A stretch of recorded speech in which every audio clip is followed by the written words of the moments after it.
DBC সংবাদে আপনাদের সাথে আছি আমি শোভন শাহমিন দিশা। জানাবো খবরের বিস্তারিত। চট্টগ্রামে আইনজীবী সাইফুল ইসলাম আলিফ হত্যার প্রতিবাদ এবং ইসকন নিষিদ্ধের দাবিতে দেশের বিভিন্ন জেলায় বিক্ষোভ মিছিল করেছেন আইনজীবীরা।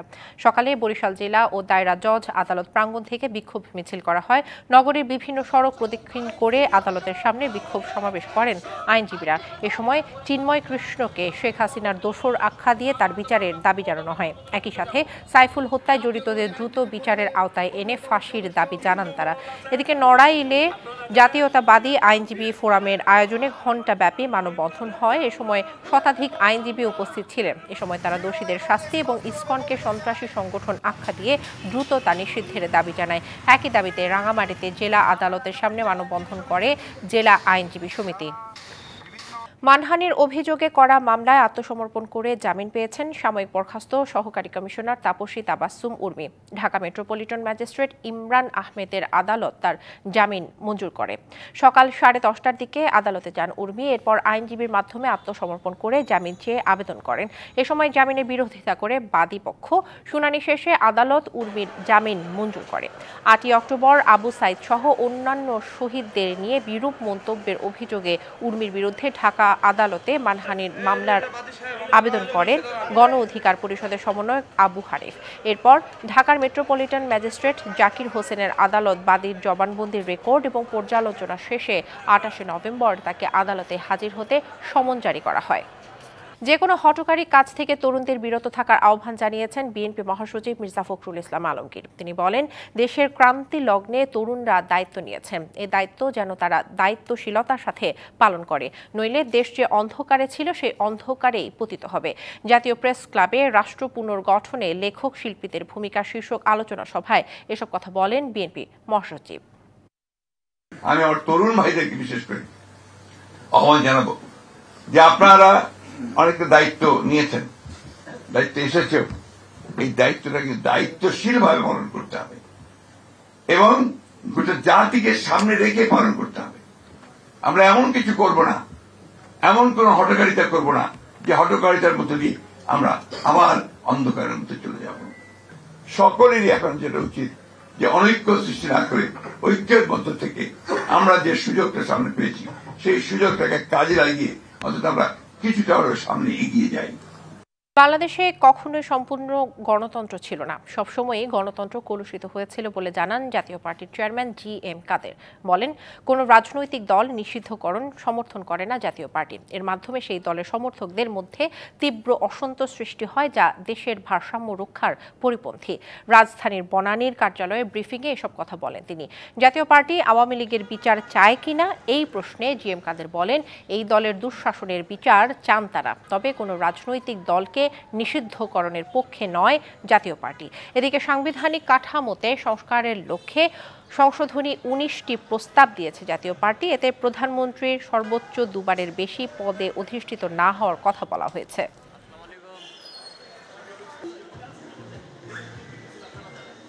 2014 নির্বাচন বৈধ হয়েছে আইনগতভাবে, 2018 নির্বাচন পার্টিসিপেশন হয়েছে, আবার সুষ্ঠু হয়নি। 2024 নির্বাচন পার্টিসিপেটেড হয় নাই, আবার সুষ্ঠু হয়নি। এথিক্যালি কারেক্ট না, লিগালি কারেক্ট, এথিক্যালি কারেক্ট না।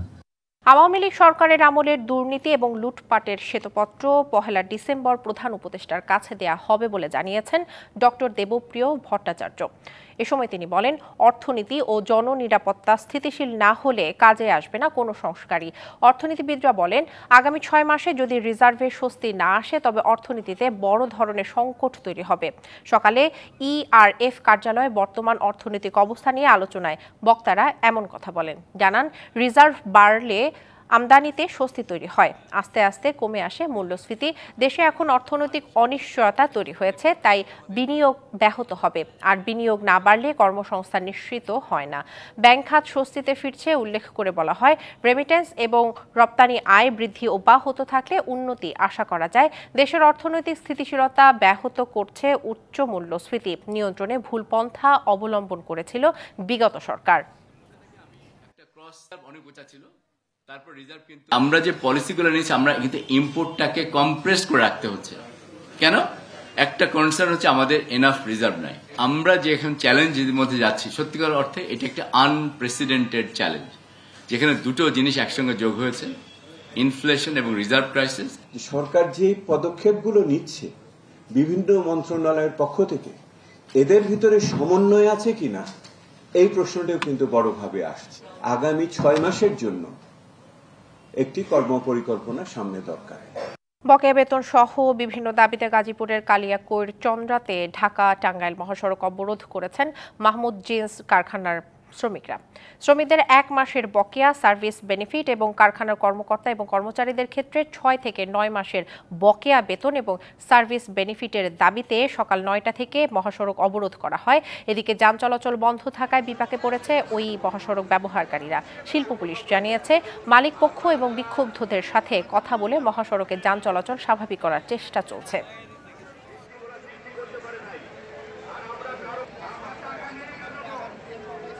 সিটি কর্পোরেশন এবং পৌরসভায় জনপ্রতিনিধি না থাকায় বিপাকে সেবা প্রত্যাশীরা। জন্ম মৃত্যু নিবন্ধন, ওয়ারিশ সনদ সহ প্রয়োজনীয় সেবা পেতে সময় এবং দুর্ভোগ পোহাতে হচ্ছে সাধারণ মানুষকে। প্রশাসক থাকলেও দুর্ভোগ কমছে না। সংশ্লিষ্টদের দাবি, দুর্ভোগ কমাতে নানা উদ্যোগ নেওয়া হয়েছে। ঢাকাসহ সারা দেশে 12টি সিটি কর্পোরেশন ও 323টি পৌরসভা। এসব সিটি কর্পোরেশন সহ পৌরসভাগুলোতে প্রতিদিন হাজারো মানুষ আসে শিক্ষা প্রতিষ্ঠানে ভর্তি, পাসপোর্ট, জাতীয় পরিচয়পত্র, ভিসা আবেদন সহ 19টি নাগরিক সেবা পেতে। 5 আগস্ট সরকার পতনের পর থেকে দেশের এসব সিটি কর্পোরেশন ও পৌরসভাগুলোতে জনপ্রতিনিধিরা অনুপস্থিত। তাদের অনুপস্থিতিতে নাগরিক সেবা দিতে হিমশিম খাচ্ছে প্রশাসক ও সরকারি কর্মকর্তারা। এমন বাস্তবতায় গুরুত্বপূর্ণ নাগরিক সেবা পেতে চরম দুর্ভোগ ও ভোগান্তির শিকার হচ্ছে সেবা প্রত্যাশীরা। রুহুল, তিনি বোনের জন্ম নিবন্ধনের সংশোধনের জন্য রায়ের বাজার থেকে উত্তর সিটি কর্পোরেশনের জোনাল অফিসে ঘুরছেন প্রায় 1 সপ্তাহ ধরে। ডিসি অফিস থেকে ওনারা এক কপি রাখছে, আরেক কপি আমার কাছে দিয়ে দিছে। ডেট দিছে 4 দিন পরে আপনাদের যে অফিস কমিউনিটি সেন্টার, ওখান থেকে গেলে ওটা আপনি মূল কপিটা কালেক্ট করতে পারবেন। ওখানে আসলে বলতেছে যে ভাই এটা তো এখানে আসছে মাত্র 4-5 দিন পরে, আরও 1 সপ্তাহ টাইম লাগবে আমাদের হাতে আসতে।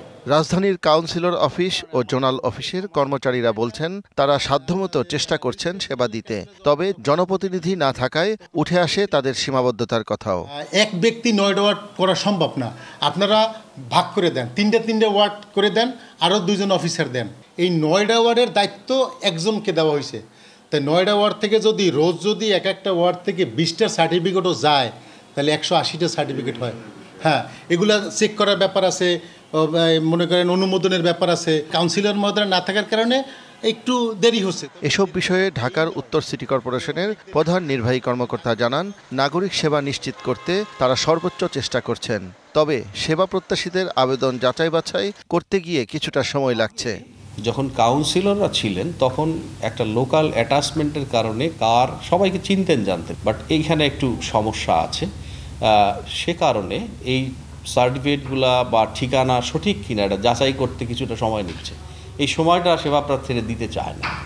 স্বল্প সময়ে সেবা নিশ্চিত করতে পুরো সিটি কর্পোরেশন এলাকায় কাউন্সিলর অফিসের কাজগুলোকে 10টি জোনাল অফিসকে ভাগ করে দেওয়া হয়েছে বলে জানান এই কর্মকর্তা। আমাদের এই জন্ম নিবন্ধনের সিস্টেমটাকে ইন্টারফেসিং করার জন্য আমরা জন্ম নিবন্ধন যে দপ্তর আছে, রেজিস্ট্রার জেনারেলের কার্যালয়, তাকে আমরা অনুরোধ করব যাতে এটা সহজ হয়ে যায়। ভেরিফিকেশনটা সহজ হলে কার্য নিষ্পত্তির টাইম কিন্তু কমে আসবে। শাহ ইমন, ডিবিসি নিউজ, ঢাকা। নাটোরে 7 দিনের ব্যবধানে আবারও লালপুরে রেল লাইনে ফাটল দেখা দিয়েছে। এতে ট্রেন চলাচল করছে ধীর গতিতে। রেলওয়ে কর্মীরা জানান, সকালে লাইন পরিদর্শনের সময় আজিমনগর স্টেশন এবং আব্দুলপুর জংশনের মধ্যবর্তী নর্থ বেঙ্গল সুগার মিলের কাছে ডাউন লাইনে ফাটল দেখা যায়। রেলওয়ের উপসহকারী প্রকৌশলী আফজাল হোসেন খাঁ জানান, রেল লাইনে ফাটলের ঘটনা অস্বাভাবিক নয়। লাইন কিছুটা পুরাতন হয়ে গেলে বা স্লিপারের নিচ থেকে পাথর সরে গেলে ফাটল দেখা দিতে পারে। এরই মধ্যে মেরামতের কাজ শুরু করেছেন কর্মীরা। কিছুক্ষণের মধ্যে ট্রেন চলাচল স্বাভাবিক হয়ে যাবে। আজ থেকে কক্সবাজার সেন্ট মার্টিন নৌরুটে পর্যটকবাহী জাহাজ চলাচলের কথা থাকলেও যাত্রী সংকটে পিছিয়ে গেল সময়। তবে 1 ডিসেম্বর থেকে সেন্ট মার্টিনে পর্যটকবাহী জাহাজ চলাচল শুরু করার নতুন সিদ্ধান্ত হয়েছে। বুধবার সন্ধ্যায় তথ্য নিশ্চিত করেছেন প্রশাসন ও জাহাজ মালিক কর্তৃপক্ষ।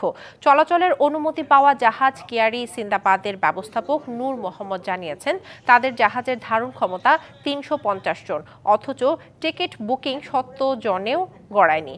এ কারণে সেন্ট মার্টিনের উদ্দেশ্যে জাহাজ ছাড়া সম্ভব হচ্ছে না। ফলে 3 দিন পিছিয়ে জাহাজ ছাড়ার সিদ্ধান্ত নেওয়া হয়েছে। নভেম্বরের রাত্রি যাপনে নিষেধাজ্ঞার কারণে সেন্ট মার্টিন দ্বীপ ভ্রমণে পর্যটকদের অনীহা বলেও মন্তব্য করেন তিনি। কক্সবাজার সদর উপজেলা নির্বাহী কর্মকর্তা জানিয়েছেন, শুধু বাংলাদেশ ট্যুরিজম বোর্ডের অ্যাপস থেকে সংগৃহীত ট্রাভেল পাসধারী পর্যটকরা অনুমোদিত জাহাজে ভ্রমণ করতে পারবেন।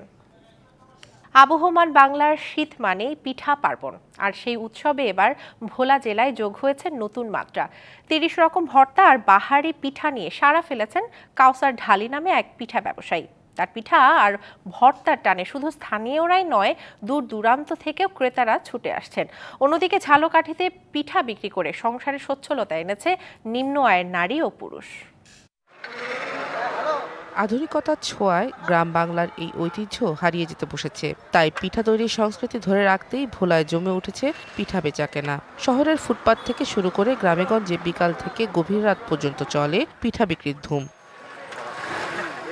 পিঠা বিক্রেতা কাউসার ঢালি কয়েক বছর আগেও 10 রকমের ভর্তা দিয়ে শুরু করেছিলেন পিঠা বিক্রি।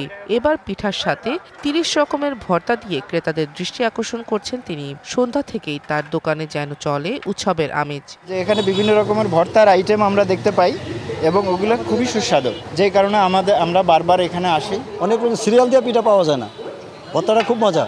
পিঠা ও ভর্তার স্বাদ নিতে দূর দূরান্ত থেকে ছুটে আসেন নানা বয়সী নারী পুরুষ। কাউসার ঢালির 2 দোকানে প্রতিদিন 30 থেকে 32,000 টাকার পিঠা বিক্রি হয়।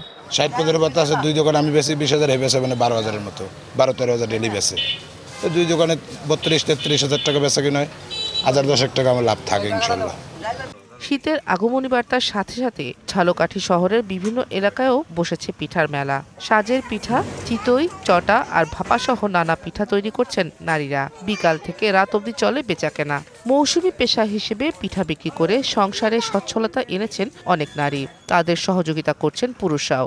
আর যান্ত্রিক জীবনের ব্যস্ততায় বাড়িতে তৈরি করতে না পারলেও হিমেল ঠান্ডায় জমিয়ে পিঠার স্বাদ নিচ্ছেন অনেকে।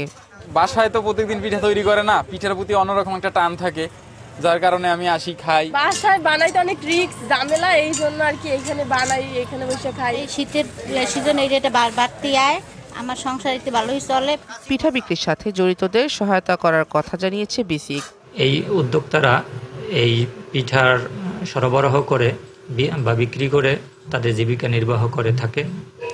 যদি এসব উদ্যোক্তারা বিসিকের সাথে যোগাযোগ করে, তাহলে বিসিকের পক্ষ থেকে তাদেরকে সার্বিক সহযোগিতা করা হবে। পিঠাপুলি বাংলার লোকজ ও নান্দনিক সংস্কৃতিরই প্রকাশ। সেই সাথে মৌসুমী এই পেশা চলে পুরো শীত জুড়ে। Sheikh Nigar Sultana, DBC news desk. জানুয়ারিতে ক্ষমতা হস্তান্তরের আগেই ইউক্রেনকে $725 মিলিয়ন অস্ত্র সহায়তা দেওয়ার পরিকল্পনা করেছেন বিদায়ী মার্কিন প্রেসিডেন্ট জো বাইডেন। 2 মার্কিন কর্মকর্তার বরাত দিয়ে বুধবার এক প্রতিবেদনে তথ্য জানিয়েছে বার্তা সংস্থা রয়টার্স। রাশিয়ার বিরুদ্ধে লড়াই চালিয়ে নিতে কিয়েভকে প্রয়োজনীয় রসদ দিতে এই অস্ত্র সহায়তা প্যাকেজ প্রস্তুত করা হয়েছে বলে রয়টার্সকে জানায় ওই কর্মকর্তা। ইউক্রেন যুদ্ধ শুরুর পর থেকে সবচেয়ে দ্রুত গতিতে অগ্রগতি হচ্ছে রুশ বাহিনীর। যুক্তরাষ্ট্রের মজুদ থেকে মাইন, ড্রোন, স্টিঙ্গার মিসাইল এবং হেটার্স রকেট সিস্টেমের জন্য গোলাবারুদ সহ বিভিন্ন ধরনের ট্যাঙ্ক বিধ্বংসী অস্ত্র দেওয়া হবে কিয়েভকে। প্যাকেজটিতে ক্লাস্টার যুদ্ধাস্ত্র অন্তর্ভুক্ত করা থাকবে বলে মনে করা হচ্ছে। 1 শতাব্দী পর নভেম্বরের রেকর্ড পরিমাণ তুষারপাত দেখছে এশিয়ার দেশ দক্ষিণ কোরিয়া। বুধবার দেশটির রাজধানী সিউলে 16 সেন্টিমিটার পর্যন্ত তুষারপাত রেকর্ড করা হয়েছে। থমকে গেছে স্বাভাবিক জনজীবন। এরই মধ্যে সিউলে সড়ক দুর্ঘটনায় মারা গেছে অন্তত 4 জন। দেশজুড়ে বাতিল করা হয়েছে অনেক ফ্লাইট। এদিকে চীনেও অব্যাহত রয়েছে শৈত্যপ্রবাহ এবং ভারী তুষারপাত। বন্ধ রয়েছে রেল ও মহাসড়ক যোগাযোগ, বন্ধ শিক্ষা প্রতিষ্ঠানও। বরফে ঢাকা পড়েছে দক্ষিণ কোরিয়ার রাজধানী সিউল। শ্বেত শুভ্র এই তুষারপাত রেকর্ড ভেঙেছে 1960 সালের। বুধবার সিউলে তুষারপাত হয় 16 সেন্টিমিটার পর্যন্ত। এর আগে ১৯৭২ সালের নভেম্বর মাসে এই শহরটিতে সর্বোচ্চ তুষারপাত হয় ১২.৪ সেন্টিমিটার। অস্বাভাবিক তুষারপাতে রাজধানীসহ পুরো দেশ থমকে গেছে। বাতিল করা হয়েছে অনেক ফ্লাইট, বন্ধ হয়ে গেছে রাস্তাঘাট, থমকে গেছে জীবনযাত্রা। অপ্রত্যাশিত এই তুষারপাত দেশটির স্বাভাবিক জনজীবনকে স্থবির করে দিয়েছে। ক্ষতি মোকাবেলায় আধুনিক প্রযুক্তির ব্যবহারে তাগিদ এসেছে। এদিকে শৈত্যপ্রবাহ ও ভারী তুষারপাতে জবুথবু চীন। দেশটির রাজধানী বেইজিং ঢেকে গেছে বরফে। মঙ্গলবার চলতি শীত মৌসুমের প্রথম তুষারপাত দেখে বেইজিং। রবিবার থেকে শৈত্যপ্রবাহের আশঙ্কায় সতর্কতার আওতায় আছে শহরটি। তুষারপতনে জনজীবন বিপর্যস্ত Heilongjiang, Jilin, Liaoning, Shanxi, Hebei, Mongolia, Gansu সহ অনেক অঞ্চলে। সোমবার হেইলংজিয়াং প্রদেশের হেগাং শহরে তুষারঝড় হয়। সঙ্গে তুষারপাতে বন্ধ হয়ে পড়ে রেললাইন, মহাসড়ক নির্মাণ প্রকল্প। বন্ধ করে দেওয়া হয়েছে শিক্ষা প্রতিষ্ঠানগুলো। দেশটির উত্তর পূর্বাঞ্চলে পরিস্থিতির আরও অবনতির পূর্বাভাস দেওয়া হয়েছে।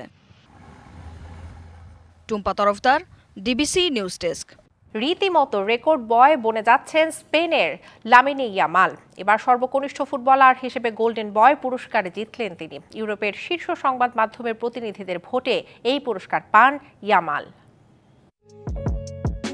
18 বছর হবার আগেই ফুটবলে একের পর এক ইতিহাস গড়ে যাচ্ছেন লামিনে ইয়ামাল। এবার 2023 সালে বছরব্যাপী দারুণ পারফরম্যান্স করে গোল্ডেন বয় পুরস্কার জিতেছেন বার্সার এই যুবক। ইতালিয়ান সংবাদ মাধ্যম তুত্তো স্পোর্টস ইয়ামালকে এই পুরস্কার দেয়। অনূর্ধ্ব 21 বছরের ফুটবলাররা এই পুরস্কারের আওতায় আসলেও জুরি বোর্ডের জন্য বরাদ্দ 500 পয়েন্টের মাঝে 488 পয়েন্টে পেয়েছেন ইয়ামাল। এর আগে Wayne Rooney, Messi, Mbappe, Jude বেলিংহামের মতো খেলোয়াড়রা জিতেছেন এই অ্যাওয়ার্ড। এবার তাদের সাথে এই তালিকায় যুক্ত হলো স্পেনের তরুণ সেন্সেশনের নাম। গত মৌসুমে বার্সেলোনায় নাম লেখানোর পর থেকেই সব আলো নিজের দিকে টেনে নিয়েছেন ইয়ামাল। বার্সার জার্সি গায়ে জড়ানোর পর ডাক পেয়েছেন স্পেন জাতীয় দলে। সব থেকে কম বয়সে ইউরোপিয়ান চ্যাম্পিয়নশিপে নাম লিখিয়েছেন। জুন জুলাইয়ে সর্বকনিষ্ঠ হয়ে ইউরো শিরোপাও জিতেছেন, হয়েছেন টুর্নামেন্ট সেরা। আর এবারের ব্যালন ডি'অরেও অনূর্ধ্ব 21 বছর বয়সী পুরুষ ফুটবলার হিসেবে কোপা অ্যাওয়ার্ড জিতেছেন এই স্ট্রাইকার। ইয়ামালের সাথে সাথে রেকর্ডের ভাগিদার বনেছে বার্সেলোনাও। সব মিলিয়ে গোল্ডেন বয় অ্যাওয়ার্ড জেতা বার্সার চতুর্থ ফুটবলার তিনি। আর কোনো ক্লাবই 3 বারের বেশি এ পুরস্কার ঝুলিতে নেই। কাতালানদের হয়ে এর আগে গোল্ডেন বয় জিতেছেন মেসি, গাভি আর পেদ্রি। সারা মাহবুব, ডিবিসি নিউজ ডেস্ক। এবার আরো কিছু সংবাদ জানিয়ে দেব এক নজরে।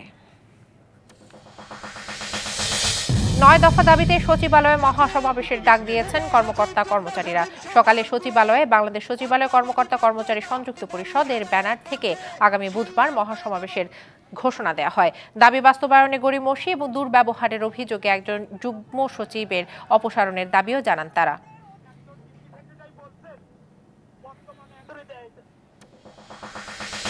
দল, মত, ধর্ম, বর্ণ নির্বিশেষে সর্বজনীন সম্প্রীতির বাংলাদেশ বিনির্মাণের লক্ষ্যে রংপুরে মতবিনিময় সভা করেছে জেলা পুলিশ। দুপুরে মতবিনিময় সভায় বিভিন্ন ধর্মীয় সংগঠনের নেতা, রাজনৈতিক ও ছাত্র সমন্বয়করা অংশ নেন। সম্প্রীতি বিনষ্টের ষড়যন্ত্রের বিরুদ্ধে সতর্ক থাকতে সবার প্রতি আহ্বান জানান পুলিশ সুপার শরীফুদ্দিন। পঞ্চগড়ে মাদক দ্রব্যের অপব্যবহার রোধ কল্পে সামাজিক আন্দোলন গড়ে তোলা ও মাদক বিরোধী সচেতনতা বাড়ানো শীর্ষক আলোচনা সভা অনুষ্ঠিত হয়েছে। সভায় মাদক নির্মূলে সবাইকে এগিয়ে আসার আহ্বান জানান মাদক নিয়ন্ত্রণ অধিদপ্তরের মহাপরিচালক খন্দকার মোস্তাফিজুর রহমান।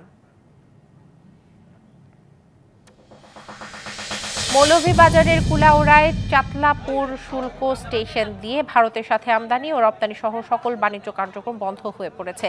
ভারতের কৈলাস শহরে ইসকন সদস্যরা চাতলাপুর শুল্ক স্টেশনের রাস্তা বন্ধ করে দেয়। এতে বন্ধ হয়ে যায় দুই দেশের বাণিজ্য কার্যক্রম। কুড়িগ্রামের সোনাহাট স্থলবন্দরের আমদানি এবং রপ্তানিকারক সমিতির কমিটি গঠন নিয়ে বিএনপির 2 গ্রুপ একই সময়ে সভা ডাকায় 144 ধারা জারি করেছে প্রশাসন। বৃহস্পতিবার সকাল 8টা থেকে রাত 12টা পর্যন্ত 144 ধারা জারি করা হয়েছে। তবে আমদানি রপ্তানির কাজ স্বাভাবিক রয়েছে বলে জানায় বন্দর কর্তৃপক্ষ।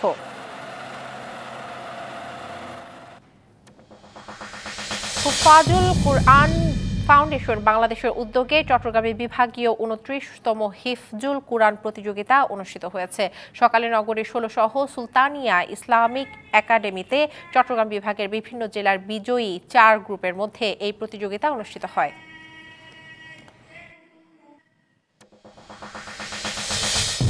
সংবাদে ছিল এখনকার মতো। ডিবিসি সংবাদের সংবাদগুলো পড়তে ভিজিট করুন dbcnews.tv আর ভিজিট করুন ডিবিসি নিউজের ফেসবুক পেজ এবং ইউটিউব চ্যানেল। সঙ্গেই থাকুন।